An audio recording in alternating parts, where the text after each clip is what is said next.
Direction la Charente-Maritime et Saint-Jean d'Angély dimanche 12 mai pour la 5e et avant-dernière épreuve de la saison 2013 du championnat de France Élite. Malgré un ciel nuageux et des températures fraîches, le motoclub angérien a de nouveau démontré son savoir-faire pour proposer des conditions de roulage idéales aux pilotes de l'élite.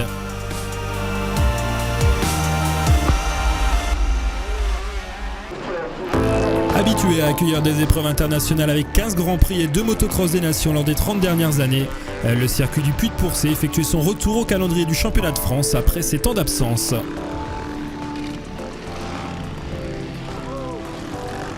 La Fédération internationale, pour bien préparer le motocross des nations que nous avons organisé en 2011, nous a confié pendant plusieurs années le championnat du monde, donc on était un petit peu obligé de faire l'impasse sur le championnat de France. Pourtant c'est une épreuve qu'on affectionne particulièrement parce que ça permet à des jeunes pilotes de se faire remarquer et d'aller après sur le haut niveau mondial.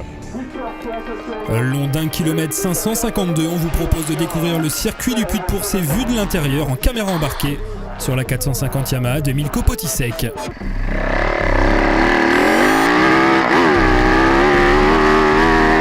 Allez, c'est parti pour un tour à Saint-Jean d'Angély, le premier virage avec la fameuse montée et son virage en dévers. Un virage très délicat parce qu'ensuite on a 3 bosses à la suite, donc c'est pas évident. Ici on a la double trajectoire, moi j'ai favorisé l'intérieur aujourd'hui, mais je pense que l'extérieur sera très rapide demain.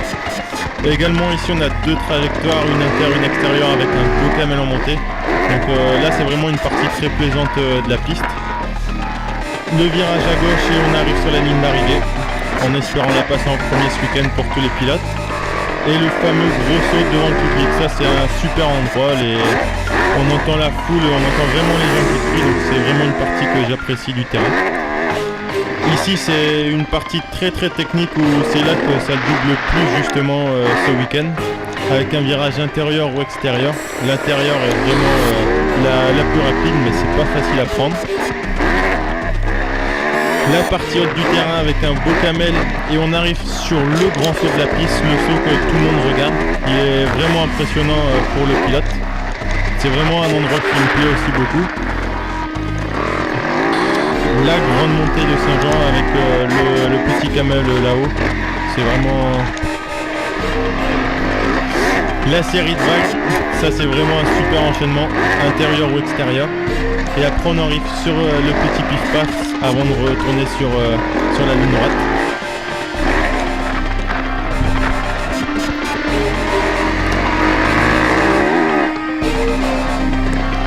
Le dernier saut avant d'arriver sur la ligne droite de départ. Et ici on passe devant la zone des panneaux. Donc là c'est vraiment bien de voir son équipe qui nous encourage et de nous donner les informations sur la course.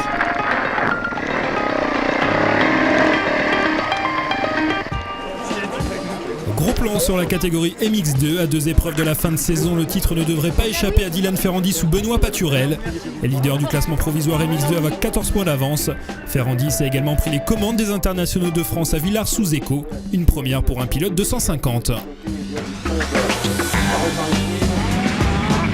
Moi, mon objectif c'était surtout d'être champion de France MX2. Après le scratch, c'est que du bonus quoi, mais c'est top de savoir que je suis devant même des pilotes 4,5 et tout, alors qu'en championnat de France on a quand même un bon niveau, donc c'est cool. Maintenant ça va être quand même très dur de rester devant jusqu'à la fin de l'année, mais je pense qu'il y a moyen de se battre pour. Pour conquérir son premier titre en élite, Ferrandis devra faire face à Benoît Paturel. Très régulier dans ses performances, le Lyonnais passé sur Husqvarna cette année est la bonne surprise de la saison au moment d'aborder le sprint final. J'aborde ça sans pression, je suis là pour progresser et puis donner le meilleur de moi-même. Puis je vais essayer de faire au mieux dans mon pilotage et on verra si les résultats sont là. Entraîneur des meilleurs pilotes français au cours des 20 dernières années, Jacques Vimon, champion du monde 250 en 1986, s'occupe du jeune Lyonnais depuis l'hiver dernier. C'est vrai qu'il m'apporte beaucoup, je m'entends très bien avec lui, donc ça porte ses fruits. Puis on bosse très dur tous les jours. Jusqu'à présent, il n'avait pas beaucoup l'occasion, son père ne pouvait pas l'emmener sur les terrains, donc il avait l'occasion de rouler une seule fois par semaine. Et donc quand on vient intégrer une structure, c'est évidemment beaucoup plus professionnel. À partir de là, cet hiver, on roulait jusqu'à 3-4 fois par semaine, donc ça lui a changé complètement la vie. Il n'a aucune pression, il est encore en phase d'apprentissage, donc il doit absolument aborder les compétitions comme il aborde les entraînements, sans pression. L'objectif effectivement cette année est de faire vraiment une très bonne place au championnat d'Europe. Une très bonne place serait un podium éventuellement. Mais vu son gabarit, je pense qu'il va falloir qu'il monte très rapidement donc, en MX2 au championnat du monde. Donc le projet est, j'espère, l'année prochaine pouvoir passer justement dans cette catégorie. Candidat au titre MX2 en début de saison, Valentin Tellier est de nouveau forfait ce week-end. On a retrouvé le pilote Kawasaki Bud Racing lors de la séance de dédicace, à l'occasion de prendre des nouvelles du Vendéen, victime d'une grosse chute à Romagné. J'ai chuté très fort à Romagné, et donc j'ai fait des examens le soir. On n'avait vu aucune fracture, parce qu'il y avait une hémorragie quand même à l'intérieur, on voyait mal. Donc moi j'ai continué à rouler, j'ai roulé à la Capelle, j'avais même gagné la première manche comme ça, j'avais vraiment mal mais je savais pas vraiment ce que j'avais. Et ensuite j'ai fait le championnat du monde en Bulgarie et c'est après cette épreuve que j'ai vraiment senti qu'il y avait un problème puisque je n'arrivais pas à bouger l'épaule, j'avais mal. Et j'ai passé des examens complémentaires et finalement c'est avéré que j'avais l'épaule de cassée, la coracoïde et puis le bourrelet qui retient l'épaule pour pas qu'elle se déboîte qui était complètement arraché. Donc c'est un coup dur puisque c'est quand même 3 à 6 mois d'arrêt, c'est quand même une grosse blessure. Et donc la suite, vous êtes obligé de passer par la case opération pour vous remettre? Voilà, c'est une grosse opération, ça va être une greffe osseuse, ils vont mettre une butée et puis voilà, c'est comme je disais, c'est un coup dur puisque j'ai quand même bossé très dur cet hiver et les années se sont suivies et se ressemblent un petit peu malheureusement. Je voyais pas les choses comme ça, maintenant je vais me remettre au maximum. C'est vrai que je vais prendre un petit peu le recul avec le motocross, je vais voir la suite de ma carrière peut-être différemment. Je perds pas espoir puisque j'ai quand même des objectifs pour plus tard. On verra bien, pourquoi pas partir aux États-Unis. En tout cas, je vais faire le Supercross en fin d'année et en Europe, je parle, et après on verra la suite. Dimanche matin en qualification, Dylan Ferrandis confirme sa forme du moment et réalise le meilleur chrono en 1:39.927. Le pilote Bud Racing est donc le premier à entrer sur la grille de départ, suivi de Benoît Paturel, numéro 142, et Arnaud Aubin, numéro 14.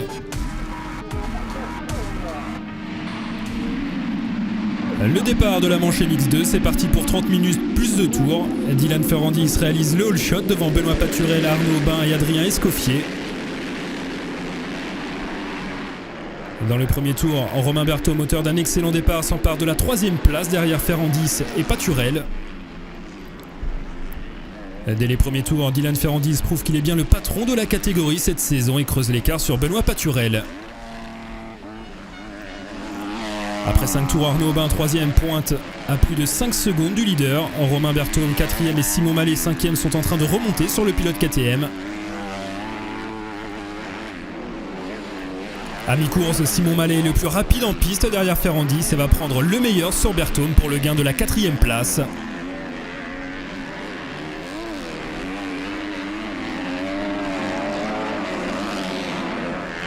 Clairement un ton au-dessus de la concurrence, Ferrandis a creusé l'écart tour après tour grâce à des chronos réguliers en 1 minute 44 pour compter plus de 15 secondes d'avance à l'entame des 5 dernières minutes. Paturel 2e sur Lux Varna numéro 142 est plus en difficulté dans l'exercice du dépassement des pilotes retardataires, ce qui permet à Mallet de mettre la pression sur Paturel dans les derniers tours.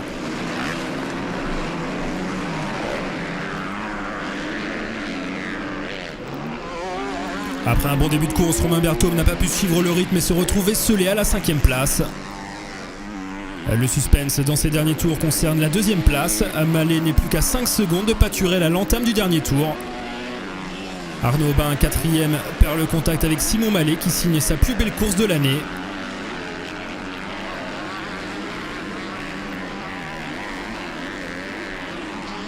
Devant sans trembler, Dylan Ferrandis s'impose avec plus de 19 secondes d'avance sur Benoît Paturel qui assure la 2e place devant un excellent Simon Mallet 3e. Un nouveau succès cette saison pour Dylan Ferrandis qui peut avoir des ambitions en vue de la super finale. Avec le all shot de suite c'est plus simple, donc voilà, je me suis retrouvé devant. Et au début j'avais un peu de mal, le terrain était bien arrosé, donc fallait se méfier un peu, c'était un peu glissant. Et après une fois que les traces se sont faites, j'ai pris un peu d'avance sur Benoît, donc voilà, c'est ce qu'il fallait. je gagne avec un peu d'avance, donc c'est cool. C'était un peu délicat avec les retardataires. Là, j'ai failli tomber 1 ou 2 fois, on s'est un peu accroché, mais sinon ça s'est bien passé, je suis content. Pour la super finale face aux 450, la victoire est possible ou le podium est possible? Je sais pas, ça va être très dur dans les montées, je pense qu'ils vont quand même être bien au-dessus. Mais ouais, je pense qu'il y a quand même un bon coup à jouer, je suis vraiment à l'aise aujourd'hui, donc je pense que peut-être un top 5, voire même un podium, ça peut le faire.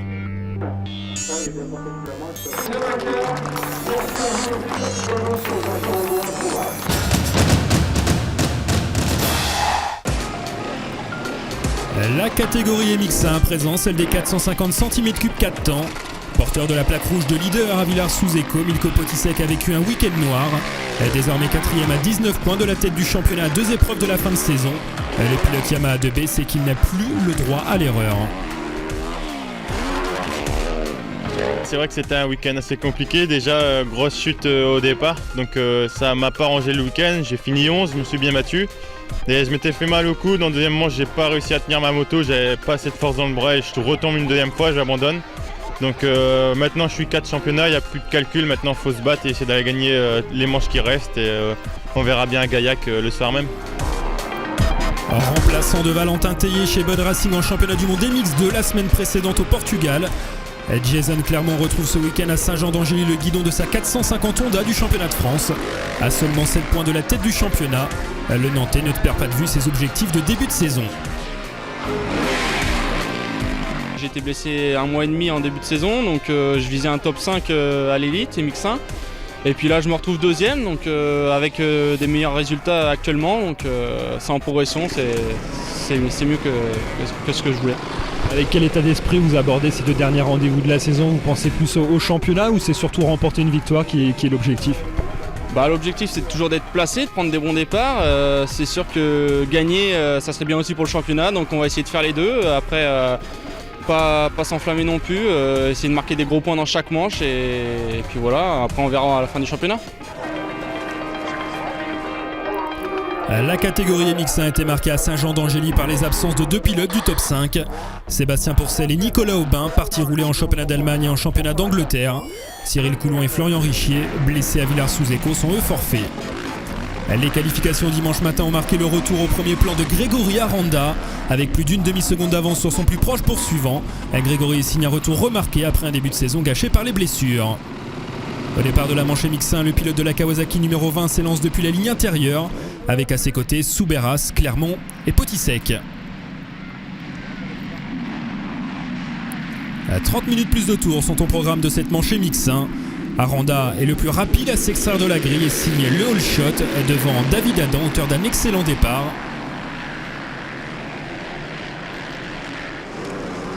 Dans le premier tour, Soubeyras agressif tente de prendre l'avantage à l'intérieur sur Aranda. Mais le pilote Kawasaki conserve l'avantage. À l'issue du premier tour, Aranda amène devant Soubeyras 2e, Potisek est 3e, Adam 4e.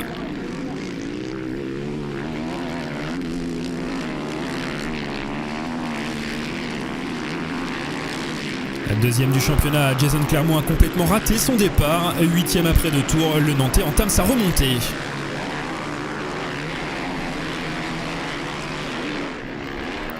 Devant, Aranda a pris le large et démontre qu'il est bien le plus rapide du plateau MX1 ce week-end. Soubeyras et Potisek en bagarre pour la 2e place n'ont pas pu suivre la cadence. S'engage alors une belle bagarre entre 2 des prétendants au titre MX1. Potisek met la pression à Soubeyras. À mi-course, Aranda a fait le trou et compte 12 secondes d'avance sur Soubeyras. Potisek, 3e, n'est plus au contact de la Honda numéro 120.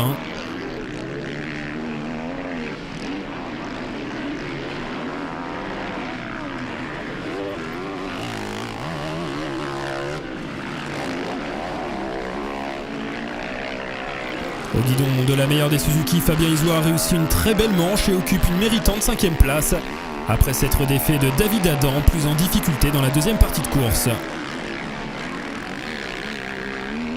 Derrière ces 2 hommes, Loïc Léon 7e devance Charles Lefrançois, Kevin Ballanger et Adrien Van Beveren, spécialiste des courses sur sable et qui ferme le top 10.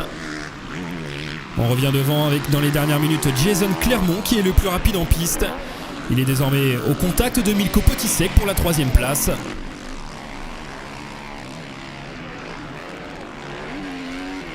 À 2 tours de l'arrivée, Grégory Aranda, fort d'une belle avance acquise dès les premiers tours, peut se permettre de faire le spectacle. Ce qui n'est pas le cas derrière de Cédric Soubeyras, deuxième, qui part à la faute et voit revenir sur lui le duo Potisek-Clermont. Dans les 2 derniers tours, on a donc 3 hommes en bagarre pour les 2 dernières marches du podium. Loin derrière, Grégory Aranda qui s'impose et remporte son premier succès de la saison. Derrière le pilote Kawasaki, Soubeyras parvient à résister et passe en 2e position sous le drapeau à damier devant Potisek 3e et Clermont 4e. Je suis parti devant et après j'ai forcé grave les premiers tours. J'ai réussi à prendre quelques secondes d'avance. Puis après j'arrivais à gérer mon avance parce que j'ai chopé mal au bras, donc j'ai essayé de ne pas faire d'erreur et de garder mon avance sur Cédric. Je le croisais à chaque fois au même endroit, donc c'est une bonne manche, ça fait plaisir après le retour de blessure de rouler aux avant-postes, donc c'est bien. Les adversaires qui sont au contact avec moi pour le titre mixin sont derrière. Mais bon, Dylan pour le titre inter a gagné sa manche, moi je suis second, donc il va pas falloir perdre beaucoup de points en manche open. Donc là je suis bien parti, je tenais le rythme à Greg, mais j'ai chuté, j'ai perdu l'avant. Donc bon, ça arrive. Après, ensuite j'avais l'épaule un peu douloureuse, mais bon, c'est quand même une manche satisfaisante. J'étais 3, j'avais un bon rythme au début et d'un coup après 10 minutes je roulais un peu moins bien, j'avais des moins bonnes traces, donc j'ai perdu du temps sur Cédric et Jason est remonté sur moi. Et il a failli me doubler et là ça m'a remis un coup de boost et dans les 5 dernières minutes j'ai retrouvé un rythme assez bon. Donc je vais changer un peu de trace pour la deuxième manche et ça devrait être beaucoup mieux.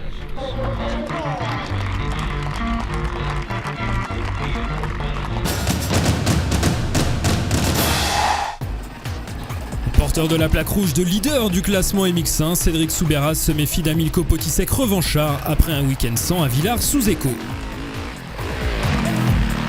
Je suis arrivé avec pas loin de 16 points de retard sur Milko Potisek et je repars de là-bas avec presque une vingtaine d'avance sur lui. Et, ben voilà, comme j'ai dit, j'avais grillé un joker à la Capelle, il a grillé le sien à Villars en première manche et puis malheureusement pour lui il est tombé en seconde aussi, donc bon, ça a été un très dur week-end pour lui. Maintenant il n'a plus rien à perdre, donc c'est pour ça que ça va être un très gros adversaire maintenant qu'il n'a plus la pression du championnat.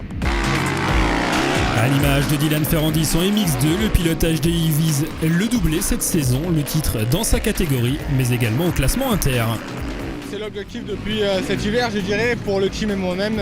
On se prépare pour être devant au classement international et MX1. Puis là, j'ai pris la tête du championnat MX1 il y a 2 semaines à Villars-sous-Écho. Et puis maintenant, prochain but, c'est maintenant prendre la vraie plaque rouge, celle du leader du scratch. J'ai grillé un bon joker à la Capelle Marival où j'ai fait une manche 11e en tombant au départ. Donc c'est vrai que j'ai perdu d'énormes points.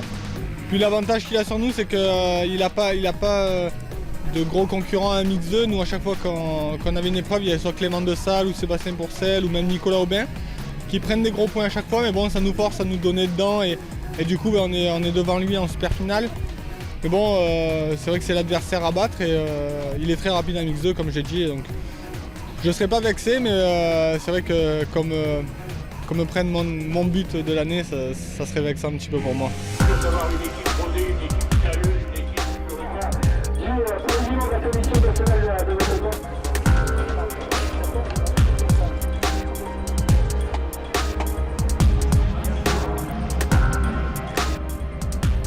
Place à la super finale à présent avec les meilleurs pilotes MX1 et MX2 réunis.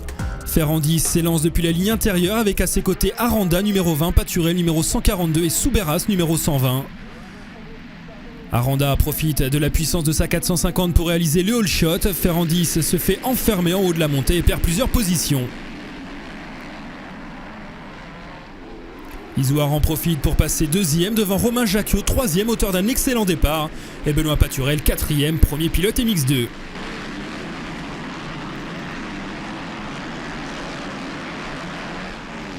Comme lors de la manche MX1, Aranda s'échappe dès le premier tour, suivi de Fabien Isouard, Benoît Paturel, Romain Jacquiot et Dylan Ferrandis, 5e. Un début de course beaucoup plus difficile pour Milko Potisek qui pointe seulement 7e, et surtout pour Cédric Soubeyras, 14e, juste devant Jason Clermont, 15e. Après 5 minutes, Aranda est déjà tranquillement installé en tête, laissant derrière lui Fabien Isouard mener le groupe de chasse. Ferrandis, bloqué par Jacquiot, trouve l'ouverture pour le gain de la 4e place. Après 10 minutes, un groupe de 6 pilotes est en bagarre pour la 2e place. Toujours emmené par Fabien Isoard devant les 250 de Paturel et Ferrandis.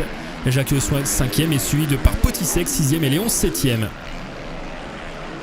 Après un départ moyen, Ferrandis trouve son rythme et passe à l'attaque. Le pilote Bud Racing double successivement Paturel et Isoard pour s'emparer de la 2e place.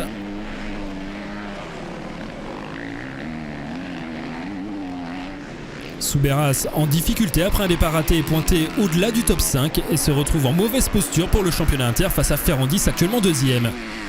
Après s'être défait de Paturel et Isoard, Ferrandis est isolé à la 2e place mais à plus de 7 secondes du leader. Derrière, Jason Clermont prend le meilleur sur Isoard et Paturel pour la 3e place. Superbe remontée du pilote Honda qui pointait seulement 15e à l'issue du premier tour. Loïc Léon 7e devance Jordan Lacan et Milko Potisek qui a rétrogradé en 9e position après une chute.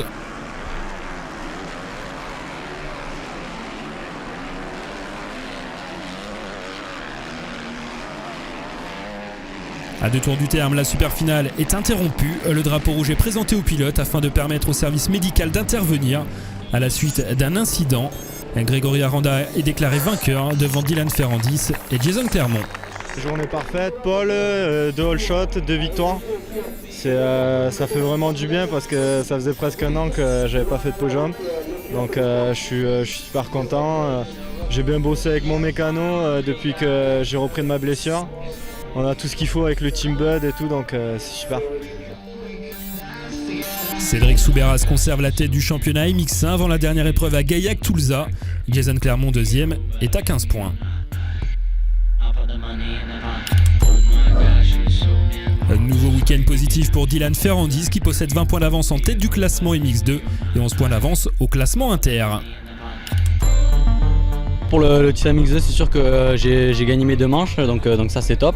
Après pour le scratch, je sais pas trop qu'est-ce qui s'est passé derrière, vu que la course a été arrêtée prématurément, donc je sais pas trop combien fait Soubeyras, donc je vais voir, mais c'est sûr que de toute façon je fais quelques points devant lui, donc c'est ce qu'il faut. Et je pars avec encore quelques points d'avance, donc c'est top. Tout va se jouer à Gaillac de toute façon. Malheureusement, quelques minutes après les podiums, on apprendra le décès d'Éric Monory, commissaire de piste, suite à un incident lors de la super finale. Nous adressons nos plus sincères condoléances à sa famille et à ses proches.